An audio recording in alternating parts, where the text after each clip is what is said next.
Hello table gamers, this is George Castle. This is my first edition, kind of a raw footage video where there's no filters or anything like that.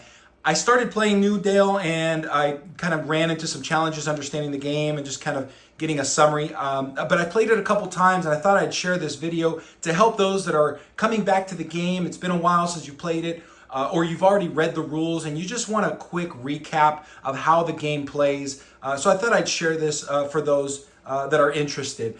This is by no means to replace the rules. I'm not giving an extensive instructional video. This is just a real quick recap of some of the challenges to learning the game for the first time or getting back into the game. This is just chapter 1, but I do talk a little bit about the rest of the chapters. And then, of course, I'll try to do some more videos in the future that talk more in depth of other chapters as well. But I hope this video is helpful. Let me know what you think in the comments below. All right, appreciate it. So we can't get the whole thing. All right.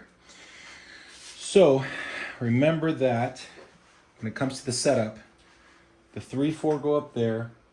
You got your house, your coal mine. This you get to start always. You get these two. The number 1 and the number 2. I use this little boat one, which is probably used in later chapters, to remind myself of the different phases within each round.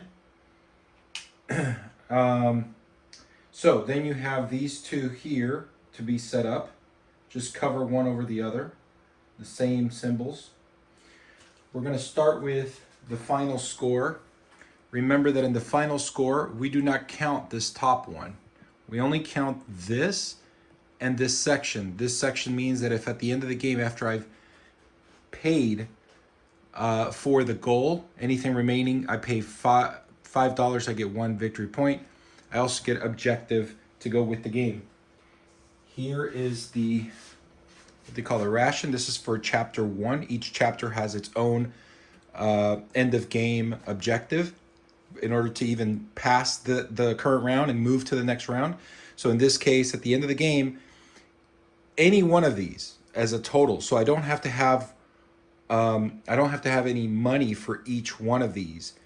I just have to produce. I just need to have a total of whatever I have. So I could end up with just one meat. I could end up with one meat that has 30 coins, a value of 30 coins, or I could have a combination of. So I don't have to have all 3 built.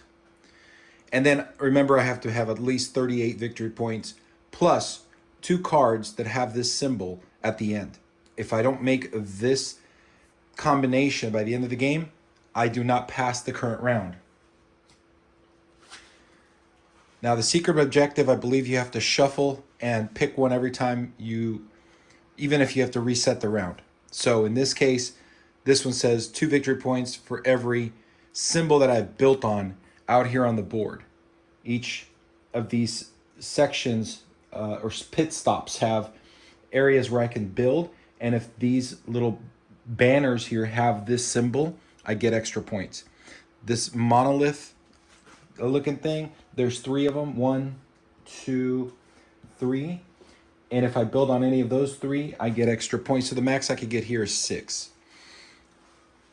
All right, and then let's see, we have our houses. All right, now to set up the board, I use this bag. I use the bag where all these meeples go in, but I use it to shuffle these tiles that go out on the board. These are the bonus tiles. Now, because it is solo, there are only 7 tiles that go on this board, and it goes from 1 through 7. If you get a repeat, too bad. You lose out on one of the 7 spots. You just repeat that 1 spot. So in this case, let's go ahead and shuffle. And we've got this one here. I don't even know what discount for when you build. Actually, that's a really good one. So that would go into 1. And then we select the next one. We're going to put that in number 2. So far we have 2 tiles. Remember, we only get up to 7.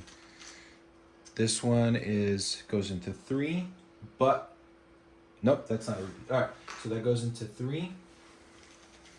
And then the next one, this one goes to 4. Where's 4? There we go. Next one, let's see what we get. Here is 5. There's the nope, that's not a repeat either. That's actually green. This is red, this is green, so this goes into a 5. And of course, when I do this, I don't have repeats. This one is 6. And finally, the last one, this will go to 7. And of course, I don't have repeats. But if I would have had a repeat, let's say this is the repeat. Instead of going to 7, it would go to, let's say that in 4 they matched, I would put it in 4. So no matter what, you're still going to get 7 tiles. They may not cover all 7 spaces. And then 8, 9, 10 are ignored for the solo always, because you're always going to go from 1 through 7. All right, so we've got that set up. We've got our house on the board. Now, as far as the cards, this is where it gets a little bit confusing. When you're looking at the cards, you have to follow the back of the rule book. In the back of the rule book, it says you want to start, I like to start from the bottom up when it comes to these green sections here. So character cards, you have no character cards in the first round. You'll start to gain characters in further rounds. But in round 1, which is up here, you will not get any character cards.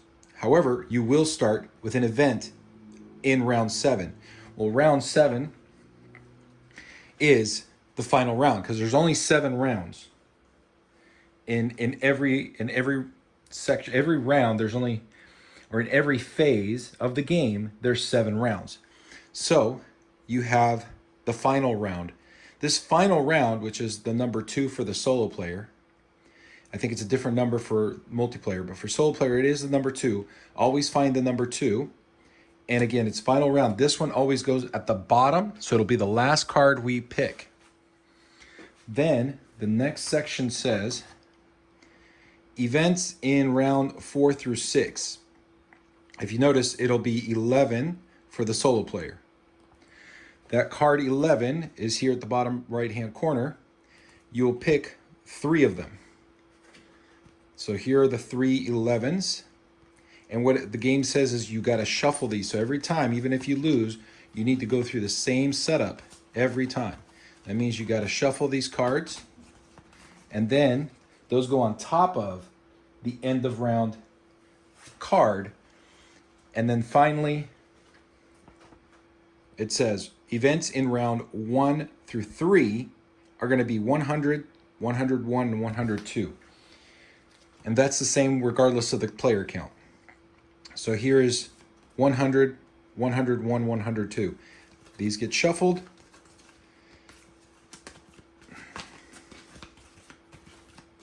And they go on top. Now we have all 7, but they're always in order. The first 3, 100 through 102.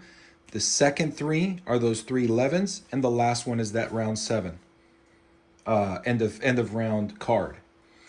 It's always in this order, and no matter what, as you noticed, every phase of the game, every time you're going to have that same order, and you'll notice those same 11 cards are throughout the entire game. There's not a lot of variety, except instead of 3 of them like it is on the first phase.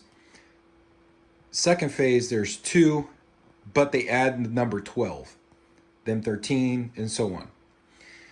But the event cards from round 1 through 3, those will change as well as time goes on.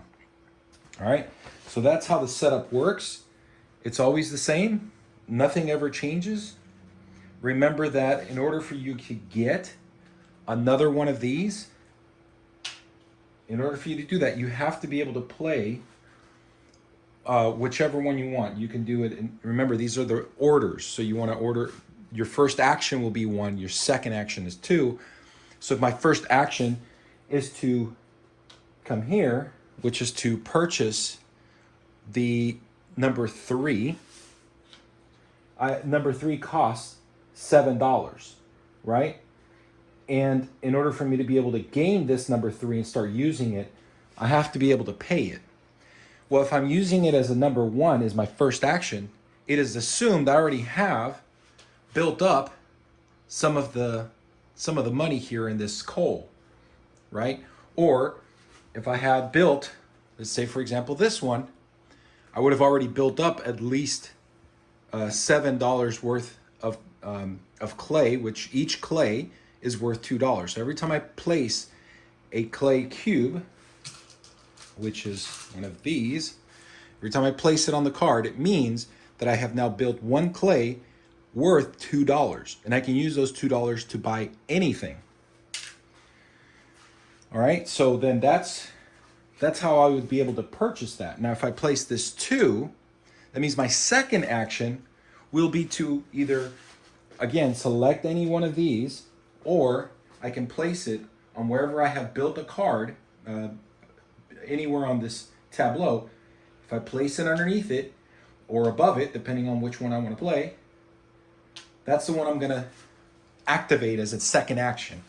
And that means I'll collect however many this card produces. So in this case, coal mine produces 4 if I'm able to gain 2 meeples that match this coal mine's requirements. This coal mine requires 2 meeples, 2 yellow meeples and 1 red meeple.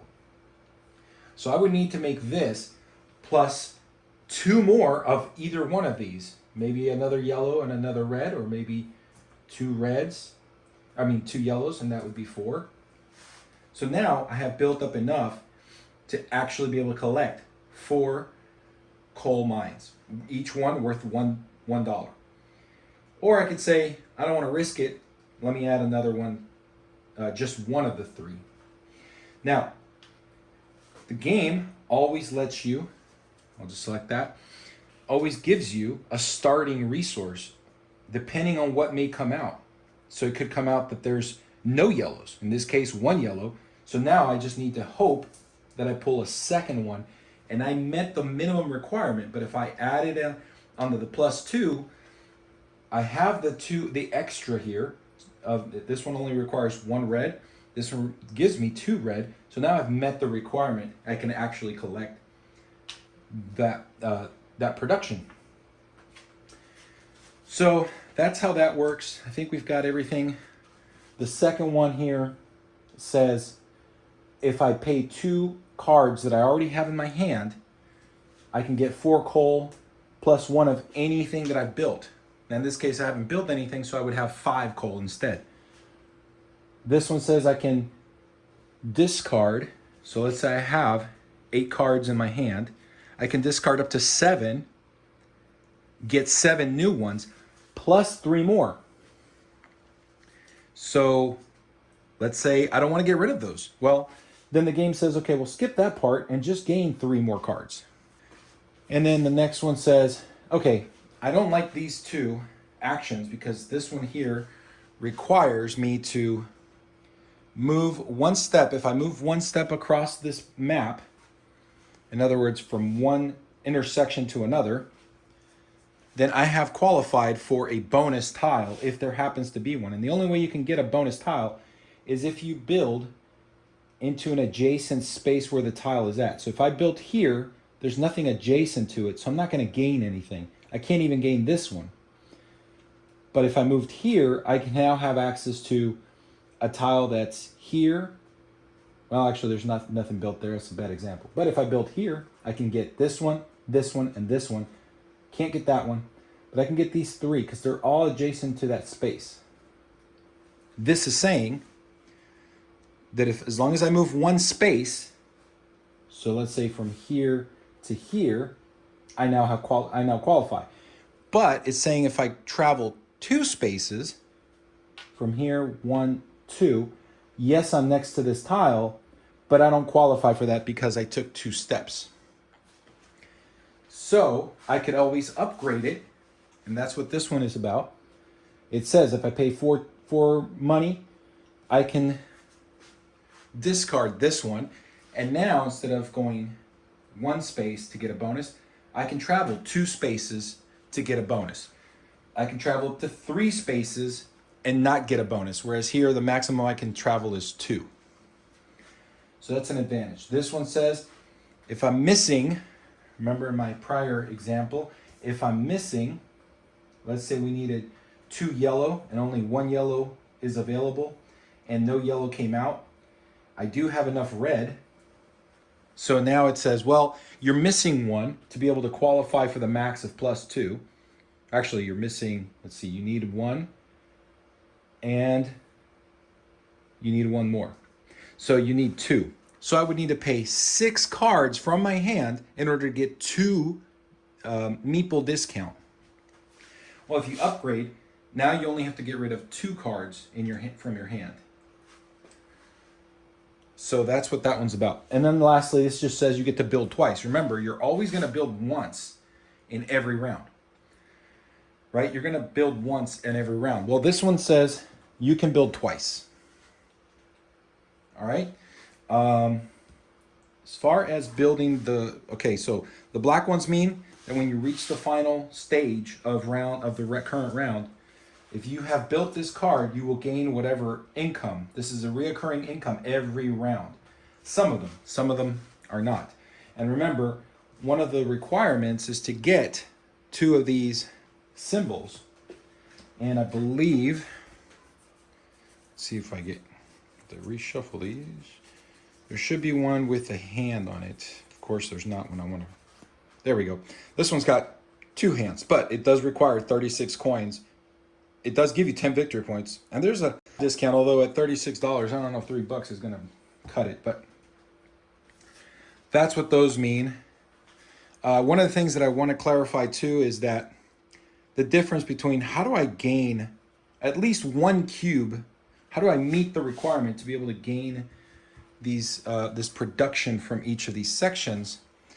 Well, there's 2 ways. You can either get the meeples if you have any luck getting them. This one's very expensive because getting 3 green is very difficult.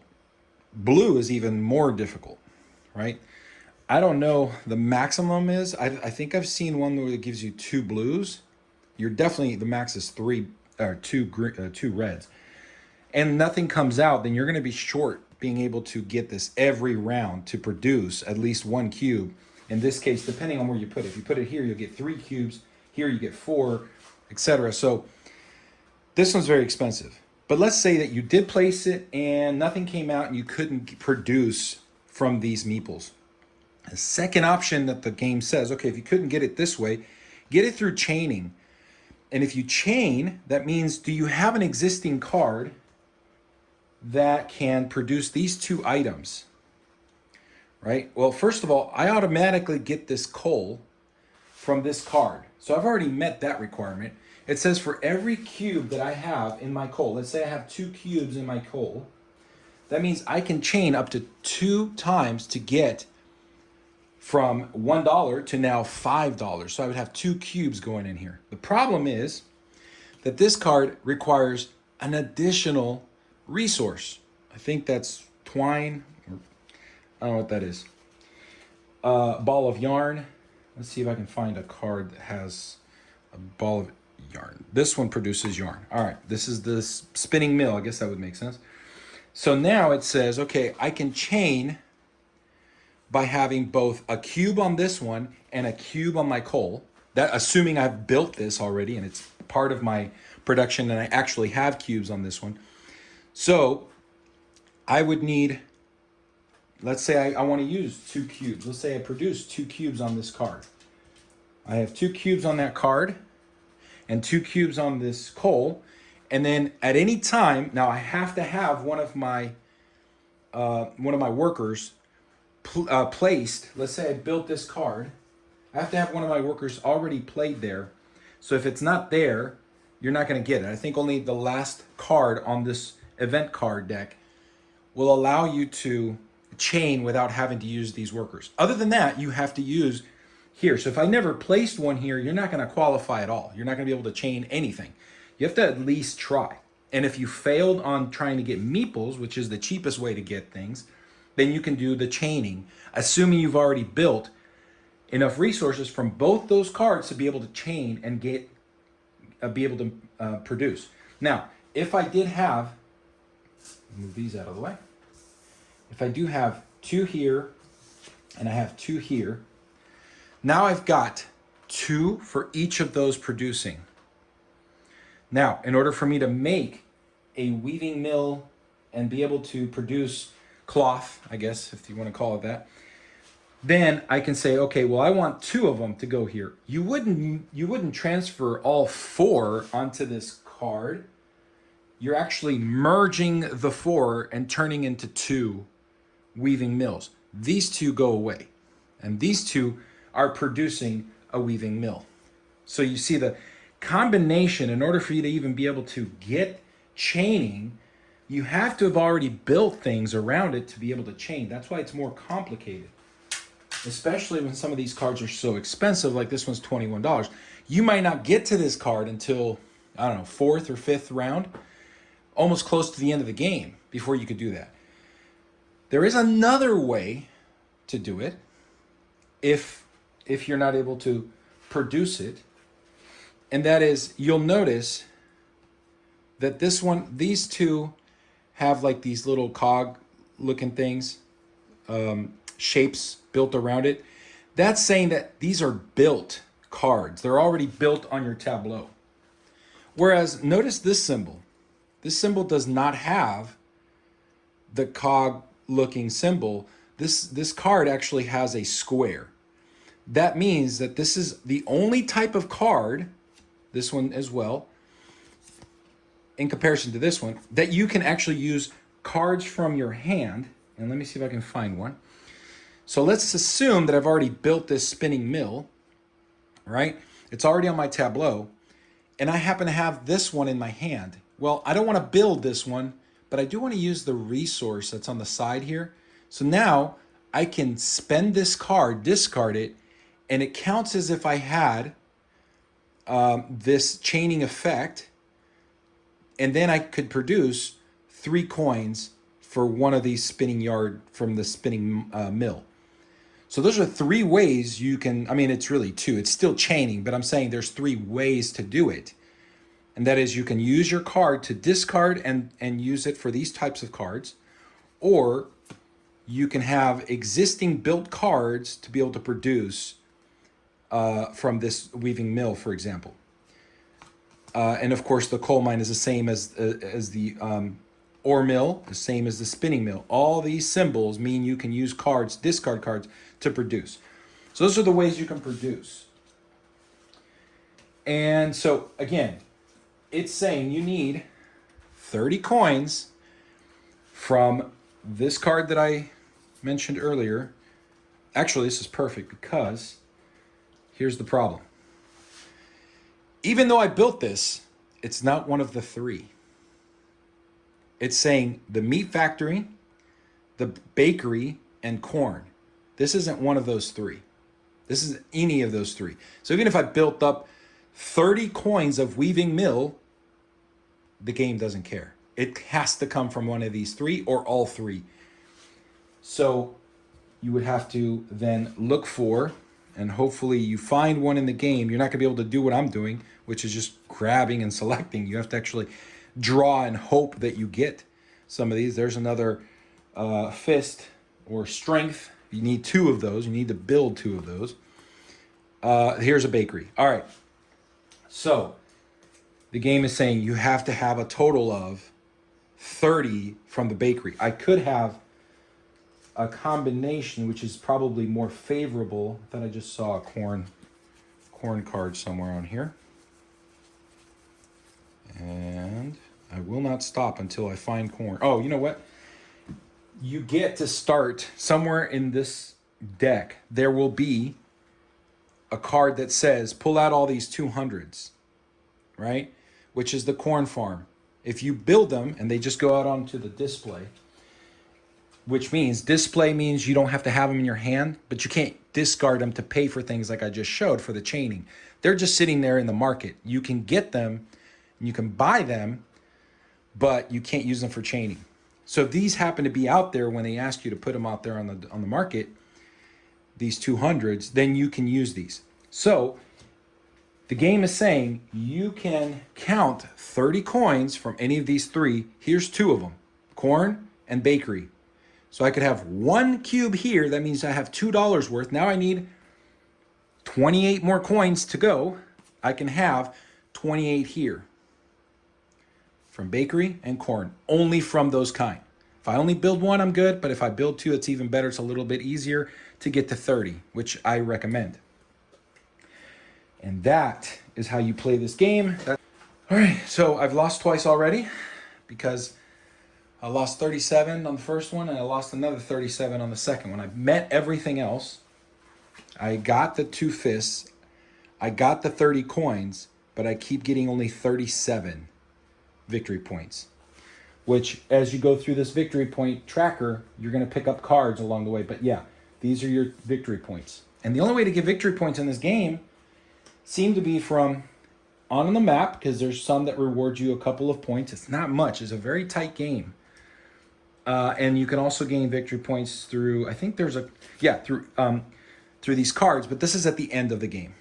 This gives you 6 points from what you've built at the end of the game. You don't really get anything from having cards in your hand. I try to spend as much as I can in my hand. I don't want to have as many left over in my hand because you don't get anything from those. All right, good luck.